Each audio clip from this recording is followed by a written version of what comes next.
Welcome back, my travel barber tribe. Welcome for another video. This is going to be a mid-skin taper tutorial. We're going to do a mid-skin taper on both sides of the temple areas and then skin taper the neckline. And then we're just going to shape up the top a little bit. But that's it. Lined up and all that good stuff.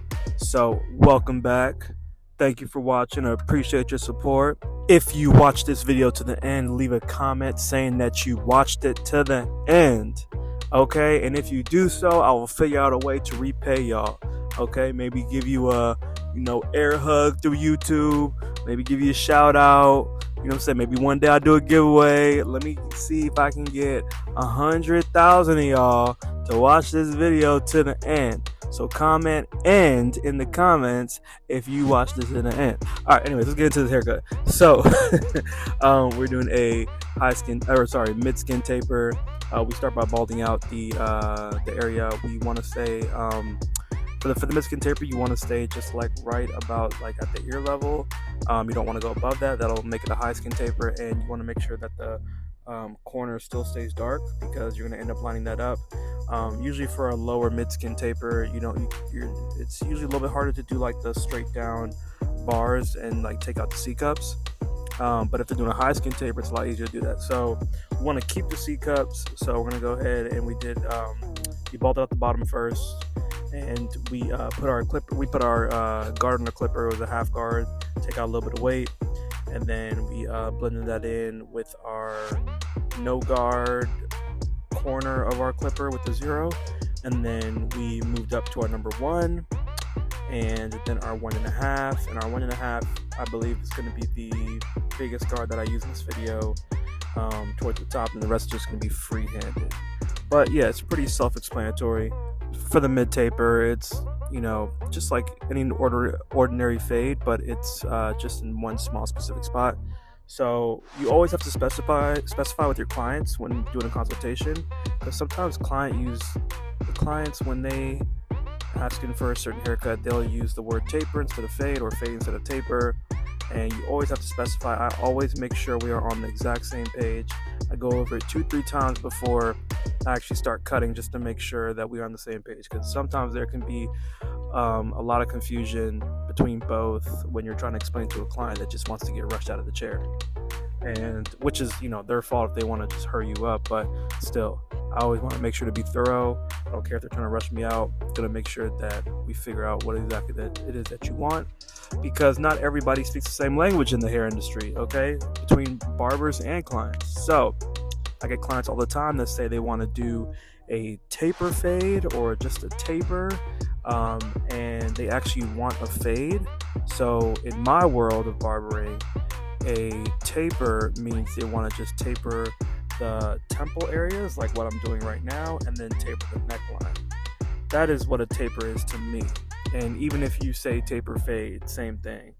A fade is where it's a fade all the way around. So if I'm doing like a skin fade or something, it's going to start from one side and go all the way around to the opposite side. Okay, we're going to fade everything. We're not just going to do one specific area like the temple area. So there's a lot of confusion in that. So because sometimes it could just be based on different cities or how people grew up, like listening what this was called, this and this and that. And yes, and it's all between barbers and clients. Like everyone could be all like, what I call a taper might be called something else. What I call a taper in California might be called something else in Miami. You know what I mean? So always want to make sure to be thorough. But yeah, it's basically just each little step. We're going from a 0 on the bottom to a 1.5 towards the top, and then we're going to freehand the rest into the bulk area on top. And he wants to keep it more on the rounded side at the top. So at the end, when you see that the shape is a lot more rounded, just understand that was client requested, because usually when I am doing a fade or anything like that, I'm going to shape the top of the hair with the shape of the head. So like have it like follow, so like the head shape on the side is going straight, so I'm gonna have it go kind of straight up and not leave so much weight around the top. But like I said, he wants it to come out towards the top, so we're just going to shape that up, make it so it comes out and nice and rounded. And yeah. And also keep in mind that working in small areas like this, the corner of your clipper like really makes a huge difference. It comes in handy so much. Um, you know, you could pretty much use it for the whole taper that you're doing because using the blade sometimes can just take off a little bit too much, especially if you don't have a huge area to work with because everybody's like head shape is different.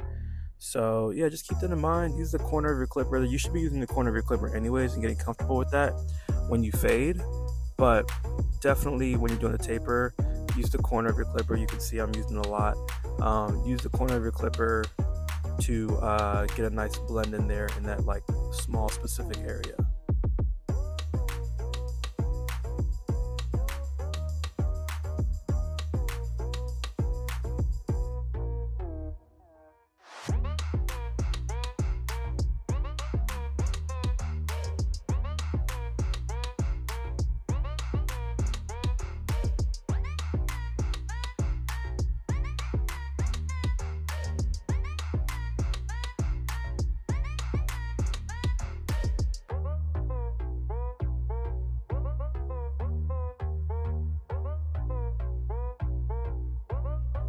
Neck tapers are pretty common. If you're a barber, I'm sure you've done plenty of these already. So this is a very common thing to do in the neckline. I like it, I prefer it, but you always have to ask the client to see if they want the neck taper. But yeah, it's a little bit cleaner, lasts a little bit longer. It's a nice transition in the back, and then when you line up the lines on the side, it really makes it pop. So yeah, just skin taper. Nothing too crazy about this. It's the same exact thing, just on the back. I would say this is like feeling like it's called a taper, but I would say if like because it's such a bigger area to work with, I would say that you are almost like kind of just doing a whole fade in the back. You know what I mean? But still, that's not the way we word it.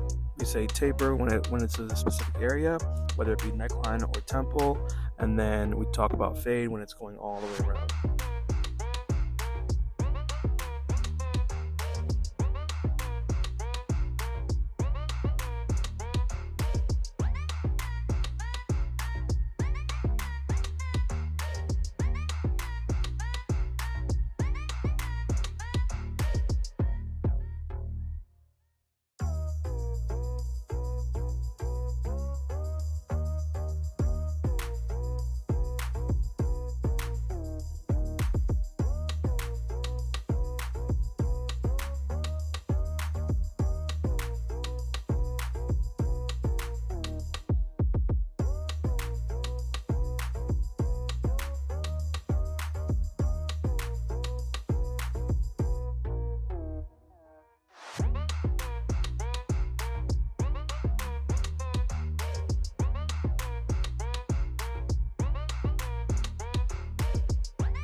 And again, we're going to go ahead and repeat those same steps. So you can see I'm staying below the ear on that side and keeping the C cup still dark. So that way we still have something to line up. And we're balding out the bottom. Then we're going to put our half guard on, remove some weight. Number 1, 1.5. And then everything in between to blend in between each guard, we're going to be using our corner. And we're going to use the guard or no guard below what we just used. So for 1 and half guard, we're going to use our half guard. You probably just open it up and close it, kind of toggle with that a little bit. And yeah, and then make sure at the top, especially with like textured hair like this, you want to make sure to freehand so it gets like a nice smooth transition into the top.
And of course, the most important part, the lineup.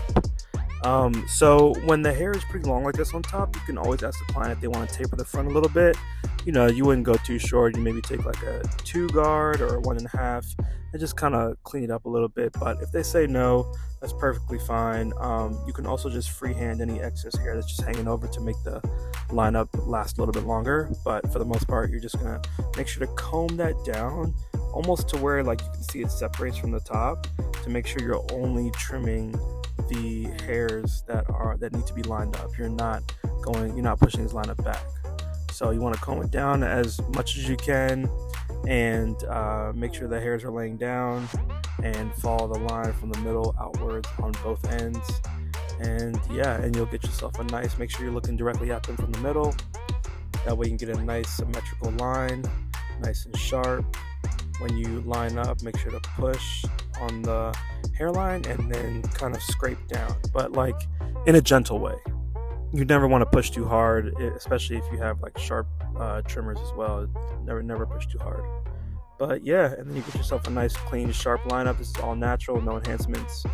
And then you're just going to line up the C cup area with what's there. It might not look like a lot, but it will line up.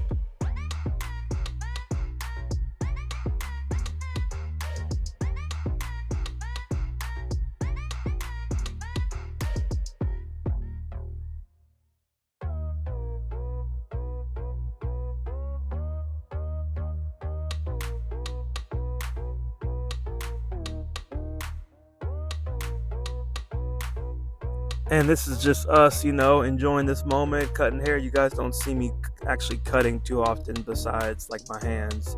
So I figured I'd give you a different point of view. And we was vibing to some R&B in there. It was a good time. We was having fun. The haircut came out clean. And I appreciate you guys watching this video to the end. If you made it this far, thank you for your support. I will catch you on the next video. Don't forget to comment "end" if you made it to the end.